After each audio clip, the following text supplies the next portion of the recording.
Bismillahirrahmanirrahim. Yang terhormat Dewan Juri, yang terhormat seluruh panitia yang mengasih konsisten dan komitmen mengawali kegiatan ini.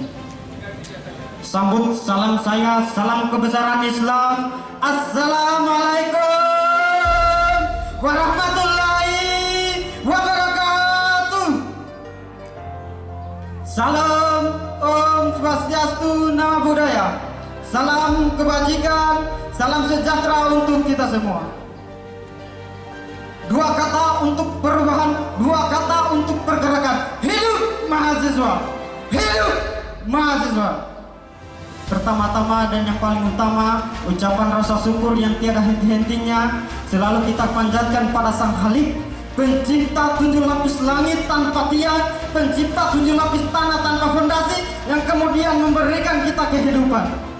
Salawat serta salam tak lupa pula kita kirimkan kepada Nabi besar Islam, Baginda Muhammad Rasulullah SAW, sang insan kamil, sang revolusioner sejati, pembawa Islam dari alam kejahilian menuju alam terang benerang seperti apa yang kita rasakan saat ini, saudara-saudaraku sekalian.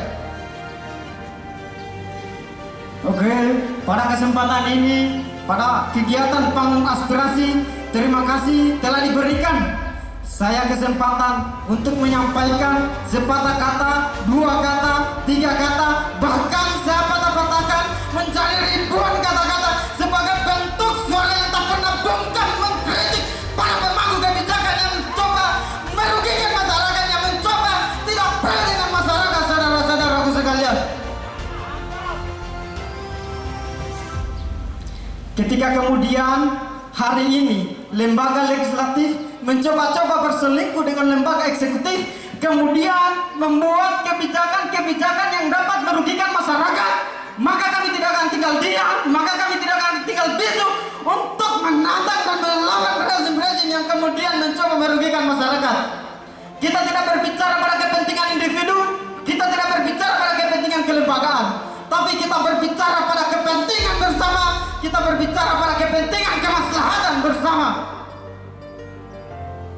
Ada salah satu program terkhusus di Sulawesi Tenggara yang saya anggap menjadi sebuah problem, yaitu pembuatan gedung kantor gubernur Sulawesi Tenggara yang mempunyai nelan dana yang cukup signifikan, yang cukup besar, yaitu senilai 400 miliar.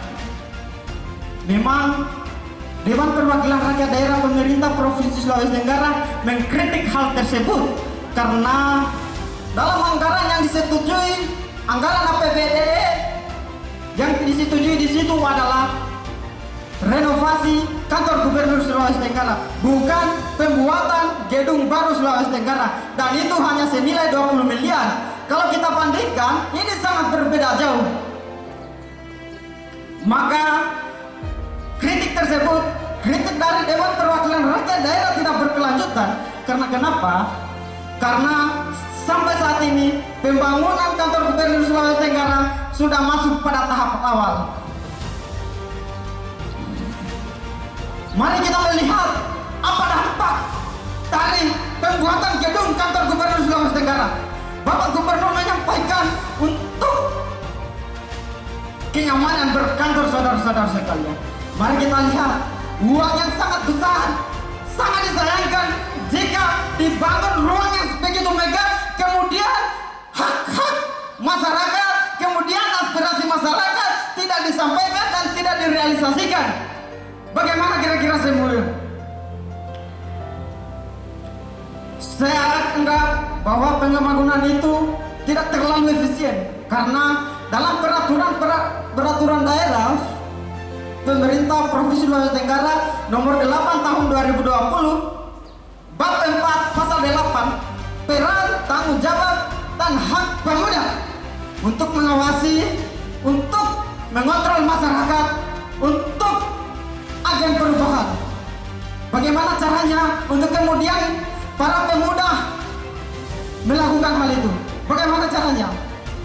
Pada bab 10 dan bab 11 di situ dijelaskan tentang pendanaan. Tapi sampai sekarang saya belum melihat, saya belum menyaksikan terrealisasinya pembangunan pemuda di Sulawesi Tenggara ini, saudara-saudara sekalian.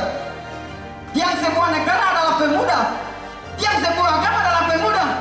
Untuk menghancurkan sebuah negara dan agama, hentikan pergerakan pemudanya saudara-saudara sekalian.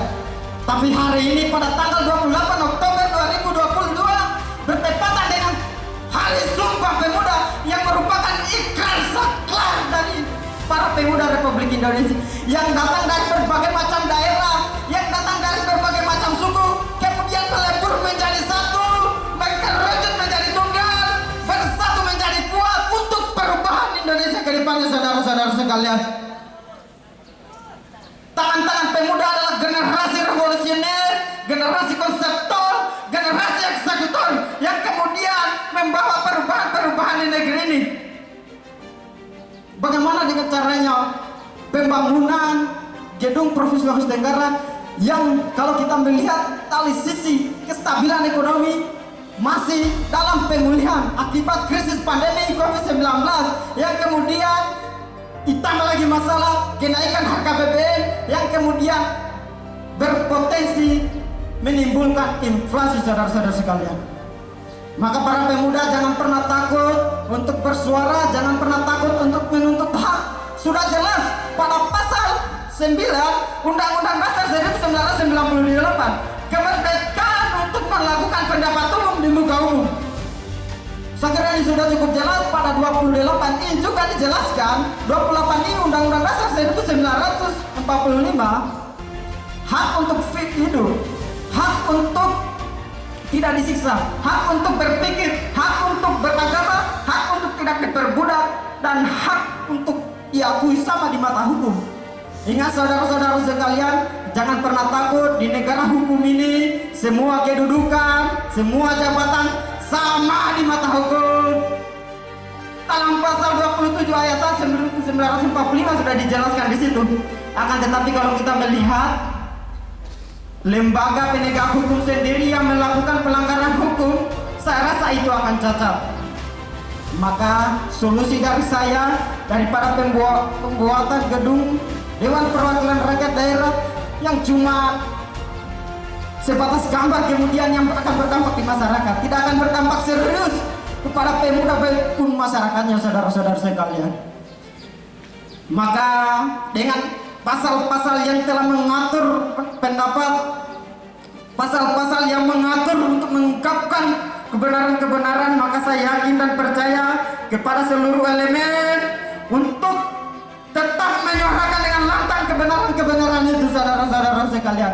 Mari kita mengawal, mari kita mengawasi kebijakan-kebijakan yang tidak tepat sasaran. Mari kita kritik sama-sama, mari kita kawal sampai tuntas. Merdeka!